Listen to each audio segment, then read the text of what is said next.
Hej og velkommen til. I dag skal vi bygge en fuldautomatisk kyllingefarm. Vi skal starte med, at vi skal have 2 kister.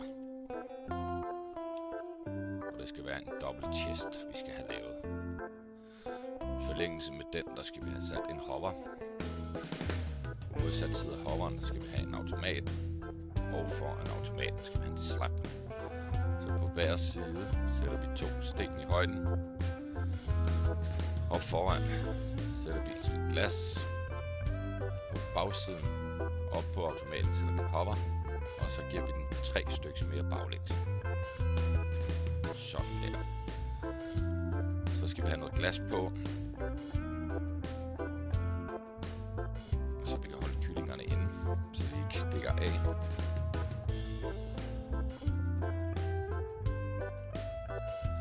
Lavaen, der skal vi herinde sidde.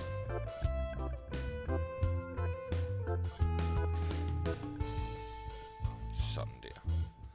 Så skal vi have sat nogle slabs. Kan vi hele vejen rundt. Og så er det bare ud at tælle kyllinger, men jeg har ikke tid på at gå ind og fange dem, så vi laver dem bare her.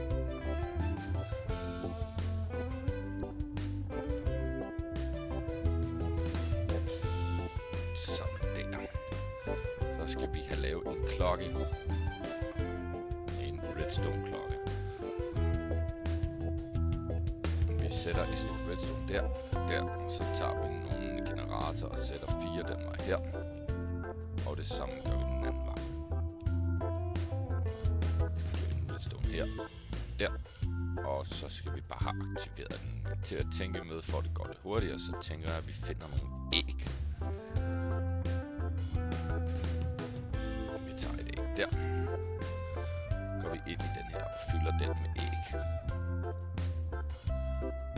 Så sætter vi den i gang og ser, om den fungerer.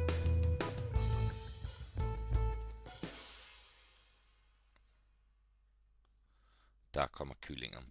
Jeg har snydt lidt i forvejen. Jeg har en her om den anden side, så vi kan se, om det fungerer. Der kan du se, der er kyllinger nede i oplevelsen af heroppe. Jeg har gratis kylling og flere. Det skulle I gerne blive med at producere med. Jeg siger tak, fordi I så med, og have en rigtig hyggelig aften.